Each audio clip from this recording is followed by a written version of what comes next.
Hello friends, welcome to our channel. சிறுடை காசி serial promo. இன்றைக்கி என்ன நடந்தது அப்படின்னா, முத்துவோட ஃப்ரெண்டு வந்து செல்வத்துக்கு வந்து ஃபோன் கால் வருது. ஃபோன் கால் வர வந்து இந்த வந்துட்டேன் சார், பக்கத்தில் வந்துட்டேன் சார், அந்த இடத்துக்கா, சரி ஓகே சார் அப்படின்ட்டு அவங்க ஃப்ரெண்ட்ஸ் எல்லாருக்கிட்டக்குமேவும் டே சவாரி வந்திருக்குடா, நான் போயிட்டு வரேன்டா அப்படின்ட்டு அவர் ஃபோன் பேசிகிட்டே கிளம்பி வெளியில் வராரு. ஆனால் கரெக்டாக மீனா வராங்க. மாமா மீனா, முத்து இல்லையேம்மா, அவன் இப்போ தான் சவாரி வந்திருக்குன்னு சொல்லி கார் எடுத்துகிட்டு போயிருக்கான் அப்படிங்கிறாங்க. கார் எடுத்துட்டா அவர் சவாரிக்கு காரில் போயிருக்காரா? ஏன்னா இப்படி மேலே போய் பேசிக்கிட்டே இருக்கீங்க, நீங்கள் எப்போயுமே என்கிட்ட உண்மையை சொல்லவே மாட்டீங்களா அப்படிங்கிற. நான் என்னம்மா சொன்னேன், நான் ஒன்றும் சொல்லலேனே.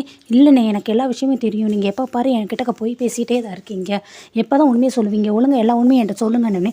ஐயோ, இவன் எந்த உண்மையை பற்றி பேசுகிறான்னு தெரியலையே. சத்யா ஒரு வேளை திருடினது, இவன் கை உடைச்சது, அந்த மாதிரியான சம்பவத்தை தான் சொல்லலாமா? முத்து தான் எதுவும் சொல்ல வேண்டாம், சொன்னால் நீ மனசு கஷ்டப்படுவேன்னு சொல்லிட்டு இருந்தான்.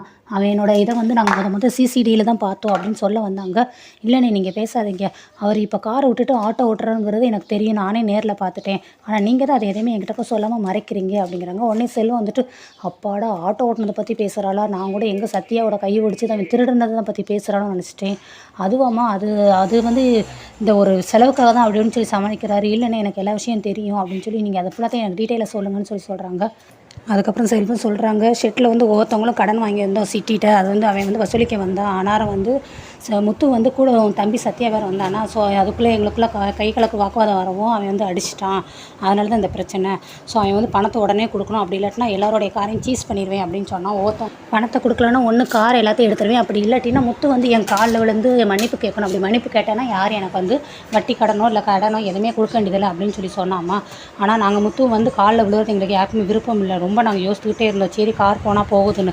ஆனால் அந்த சமயத்தில் என்னால் தான் உங்கள் கார்லாம் போகுது, அதனால் அப்படி இருக்கக்கூடாதுன்னு சொல்லி முத்து அவனோட காரே விற்று எங்களுக்காக எங்களோட கடன் எல்லாத்தையுமே கட்டினாமா. மற்றபடி அவன் வேறு எந்த தப்பும் செய்யலைன்னு. ஆனால் எனக்கும் என் புருஷனோட கேரக்டரை பற்றி நல்லாவே தெரியும்னா, அவர் கோவத்தில் தான் சத்யா கையை உடச்சிருக்காரு. மற்றபடி அவருக்கு வேறு எந்த ஒரு பழி வாங்கணும் எந்த ஒரு எண்ணமும் கிடையாது. எனக்குமே என் தம்பி கையை உடச்சிட்டானுங்கிற அந்த கோவம் தான் தவிர மற்றபடி என் புருஷனை பற்றி எனக்கு ரொம்ப நல்லாவே தெரியும். அந்த சத்யா காலில் விழணும்னு சொல்கிறானா, அவனா ஒரு பெரிய அயோக்கியம் முள்ள மாதிரி அவன் இவங்க காலில் போய் விழணும்னு சொல்லிட்டு இருக்கானாங்கோ. நான் அவனை என்ன பண்ணுறேன் பாருங்க அப்படின்னு சொல்லி கோவத்தோடு சீக்கிரமாக வந்து மீனா வந்து சிட்டியோட இடத்துக்கு போகிறாங்க. டே சிட்டி அப்படின்னு சொல்லி பயங்கரமாக கத்திட்டு உள்ளே போகிறாங்க. வாங்கக்கா உள்ளே உட்காருங்கக்கா, வாங்கக்கான்னு. டே, நான் உனக்கு அக்காவா? உன் வயசு எரும மாடு மாதிரி வயசு இருக்குது, என்ன போய் அக்காங்கிறடா அண்ணே, ஏன்க்கா கோவமாக இருக்கீங்க, என்னக்கா அப்படிங்கிறாங்க. திருப்பி சொல்கிறேன், என் அக்கான்னு கூப்பிடாதுன்னு. நீ என்னடா நினச்சிட்டு இருக்கோ மனசில்? என் புருஷன் யார் தெரியுமா, அவரும் உன் காலில் வந்து விழணுமா? நீயே வந்து ஆங்காங்க வட்டிக்கு ரூபா கொடுத்து பயங்கரமாக கொள்ளையடிச்சுக்கிட்டு இருக்க. நீ கொள்ளை பண்ணுறவன் அவன், உனக்கு உன் காலில் போய் என் புருஷன் விழணுமாங்கடா, என்ன அப்படி இப்படின்னு சொல்லி பயங்கரமாக திட்டுறாங்க. ஆனாலும் உன்னை வந்து இன்னொரு சிட்டிகிட்ட வேலை பார்க்குற 2 அடியால் வந்துட்டு, யாரை பார்த்து நீ வா போன்னு பேசுகிற, கை நீட்டி பேசுகிற அப்படின்னு சொல்லி இவங்க சீக்கிரமாக மீனா வந்து மிரட்ட வராங்க. என்னங்கடா பெரிய பூச்சை காமிச்சிட்டு இருக்கீங்க, சண்டை போட போகிறீங்களா, நீங்கள் கற்றுனாப்பில் நான் பயந்துருவேனா அப்படின்னு சொல்லி மீனாவும் சொல்கிறாங்க. டே பேசாமல் இருங்கடா, அமைதியாங்கடா, அவங்க அக்கா யாருன்னு தெரியுமா, நம்ம சத்யாவோட அக்கா, நம்ம அவங்களுக்கு மரியாதை கொடுக்கணும், அமைதியாரு அப்படிங்கிறாங்க. யாராக இருந்தால் என்னன்னே அப்படின்னு சொல்லி சிட்டியை பற்றி பேசுகிறாங்க. அதில் இல்லை, அவங்க வந்து நம்மளுடைய ஃப்ரெண்டோட அக்கா, சைலண்டாரு அப்படின்னு சொல்லி சிட்டி வந்து சொல்கிறான். இன்னொரு கவனை, நான் அந்த ஏரியாவில் எங்கேயாவது பார்த்தேன்னு வச்சுக்கோ, என் புருஷனோட குணத்துக்கு நீ ஏதாவது பண்ண, அவர் ஏதாவது மன்னிப்பு கேட்கணும்னு நினச்சிக்கோ, அதுக்கடுத்து அவர் ஒன்று இல்லாமல் உண்டு இல்லாமல் ஆக்கிடுவார். இதுக்கு முன்னாடி ஒருத்தர் அதிக வட்டி கொடுத்து ரொம்ப தெரிஞ்சுக்கிட்டு இருந்தான், கடனை வாங்கிக்கிட்டு கொடுத்துட்டு. ஆனால் அப்படிப்பட்ட வேலையவும் உடைக்கி வச்சவர் என் புருஷன். உன்னெல்லாம் எவ்வளோ நேரம்டா அடக்கி வைக்கிறதுக்கு. ஆனால் இப்போ அவர் சைலண்ட்டாக இருக்காருன்னா அதுக்கு ஏதாவது ஒரு காரணம் இருக்கும். நீ அதனால் உன் வேலையை பார்த்துட்டு பேசாமல் போயிரு. என் தம்பி இனிமேல் உன் கூட வந்து வேலை பார்க்க கூட எதுவும் செய்யக்கூடாது, அவனே நீ சொல்லி வை அப்படின்னு சொல்லிட்டு இவங்க பயங்கரமாக கோவத்தில் கத்திட்டு போயிடுறாங்க. ஆனால் 2 அடியால் சொல்கிறாங்க, என்னென்ன ஒரு பொம்பளை வந்து உங்களை திட்டிட்டு போது நீங்களே அமைதியாக இருங்குறீங்க, அவன் சத்யாவோட அக்காவாக இருந்தால் என்னென்ன நம்மளுக்கு அப்படிங்கிறாங்க. டே இரு, சத்யா வந்து எனக்கு ஃப்ரெண்டு தான் இல்லைங்களா, ஆனால் அவன் இப்போ கொஞ்ச நாள் தான் எனக்கு பழக்கம். ஆனால் இந்த தொழில் வந்து அப்படி கிடையாது, இது வந்து ரொம்ப நல்ல பிஸ்னஸ், அவனுக்காக நம்ம அந்த தொழில் வந்து இழக்க முடியாது. ஒருத்தி வந்து அவன் புருஷனுக்காக எவ்வளோ தூரம் என் கூட சண்டை போட்டிருக்கானோ, அப்போ அவளும் இவனும் சேர்ந்து வரக்கூடாது, அவங்க 2 பேருக்குள்ளே கண்டிப்பாக பிரச்சனை வரணும். இப்போ அதுக்கு நீ என்னென்ன பண்ண போகிற அப்படின்னு சிட்டி கேட்குறாங்க. கண்டிப்பாக ஏதாவது ஒன்று பண்ணுறேன் பாரு, நான் சத்யா வச்சு உங்களுக்குள்ள சண்டையை ஏற்படுத்துகிறேன், இவங்க குடும்ப வாழ்க்கையை உண்டு இல்லை நான் ஆக்குறேன்பான்னு சொல்லி சிட்டி இவங்க மீனாவை பழி வாங்குறதா அவன் நினச்சிக்கிட்டு இருக்கான். நெக்ஸ்ட் இங்கே வீடை கட்டுறாங்க. ரோகிணி மனோஜ் உட்காந்து சாப்பிட்டுட்டு இருக்காங்க. ரோகிணி வந்து ஆப்பிள்ஸ் கட் பண்ணி வச்சுட்டு இருக்காங்க. அப்போ வந்து மனோஜ் சொல்கிறார், கனடா பக்கத்தில் பெரிய ரிவர் இருக்கான், நான் வந்து அங்கே வேலைக்கு பார்க்க போயிட்டேன்னு வச்சுக்கோ, அந்த ரிவரில் நான் அடிக்கடி இனிமேல் போய் பார்ப்பேன் அப்படிங்கிறாங்க. அதெல்லாம் இங்கேருந்து நம்ம ஆன்லைன்லேயே பார்த்துக்கலாம், செல்லுலேயே பார்க்குறாங்க.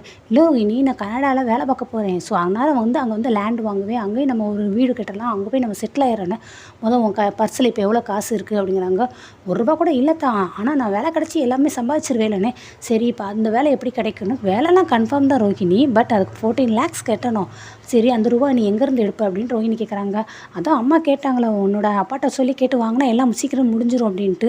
உனக்கு ஒரு வேலையே இல்லையா மனோஜ், அதே எப்படி நான் எங்கள் அப்பா கிட்ட போய் ரூபா கேட்பேன் அப்படின்னு சொல்லி அவங்க வந்து கோவப்பட்டுட்டு எந்திச்சு உள்ளே போயிடுறாங்க. சார் இவ எதை சொன்னாலும் ரூபாக்கு அழிப்பாட்டாளே அப்படின்னு சொல்லி மனோஜ் போயிட்டு இருக்கும்போது காலிங் பெல் அடிக்க சத்தம் கேட்குது. யார் அது அப்படின்ட்டு வெளியில் போய் பார்க்குறாரு. ஆளே இல்லை, ஆனால் காலிங் பெல் அடிக்கிறாங்கன்னு பார்த்தா கடைசியில் நம்ம மொட்டை ப்ரோ இருக்காரு. ப்ரோ என்ன நீங்கள் எங்கே பார்த்தியா, உங்கள் வீடு எப்படி கண்டுபிடிச்சின்னு பார்த்தியா, உன்னை பார்க்கலான்னு சொல்லி கோட்டை தான் போனேன், ஆர்டர்லாம் பண்ணுறலாம் வந்தேன், கையில் ஒரு பைசா இல்லை, பட் நீ ஆளை காணோம், வேறு நான் எப்படி சாப்பிட்றது, விசாரிச்சதுக்கப்புறம் தான் தெரியும் நீ ஹோட்டல்லேருந்து வேலையை விட்டுட்டேன் அப்படின்னு.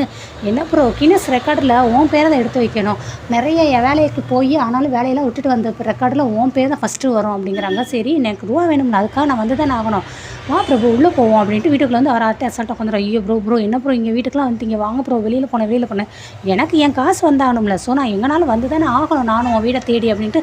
பரவாயில்ல வீடெல்லாம் நல்லா பெருசாக தான் இருக்குது, நல்லா வசதியாக தான் இருக்க, ஓ இந்த மாதிரி ஆப்பிள்லாம் சாப்பிட்டு ஃப்ரூட்ஸ்லாம் சாப்பிட்டு தான் உன்னோட ஃபேஸ்லலாம் ஷைனிங் வச்சுருக்கியோ, அப்போ என்னோடய வட்டி காசெல்லாம் இந்த மாதிரி ஃப்ரூட்ஸில் தான் போகுது அப்படி தானே அப்படின்னு சொல்லி அந்த பழத்தை வாங்கி சாப்பிட்டுட்டு இருக்கார். கரெக்டாக ரோஹிணி வந்துடுறாங்க. மனோஜ் நீ யார் கூட பேசிகிட்டு இருக்கன்னு, இல்லை என்னோடய ஃப்ரெண்டு கூட தான் அப்படின்னு. வா சிஸ்டர் வா, அது பார்ட்னர் தான், நாங்கள் எல்லாருமே ஒரே இடத்துல இருந்தவங்க தான், இந்த மாதிரி என்கிட்ட கடன் வாங்கியிருந்தா கடனை கொடுக்காம இப்படி ரொம்ப டிமிக்கி கொடுத்துட்டே இருக்கான், வட்டியும் கொடுக்க மாட்டேங்கிறான் அசலையும் கொடுக்க மாட்டேங்கிறான், அதான் என்னென்னு கேட்போம் அப்படின்னு பார்த்தேன். என்னது கடன் வேறு வாங்கியிருக்கியா நீ அப்படின்னு சொல்லி ரோஹிணி சொல்லுவோம். ஆமாம் இனிமேல் ஈவெண்ட்டை வந்து நம்பரில் தான் வாங்குறதுலாம் வேஸ்ட்டு, ஏன்னா இவன் கையில் வேலையும் இல்லை, இந்த ஹோட்டல் வேலையும் விட்டுட்டு வந்துட்டான், நீங்கள் தான் சிஸ்டர் பார்லர் வச்சுருக்கீங்க, ஸோ எனக்கு நீங்கள் ரூபா கொடுத்துருங்க அப்படிங்கிறாரு. ப்ரோ வா ப்ரோ வெளியே போன்ட்டு ஒரு வழியாக அவர் அனுப்பிவிட்றாரு. அடுத்து அவர் அனுப்பிவிட்டு மனோஜ் வரவும் அவன் இப்படி தான் சும்மா ஜாலியாக வந்து ஏதாவது பேசிட்டு போவானே, ரூபா கேட்டது இப்படி உனக்கு ஜாலியாக இருக்கா, அவன் வந்து உன்னை மிரட்டிட்டு போயிருக்கான், நீ என்ன ஜாலியாக இருக்குங்கிற, உன்னை வச்சு இங்கே சோறு போடுறது பெரிய விஷயம், இதில் நீ வாங்கின வட்டியோட அசல் இதெல்லாத்தையும் நான் தான் கட்டணுமா சே அப்படின்னு சொல்லி ரோஹிணி பயங்கர கோவத்தோட போயிடுறாங்க.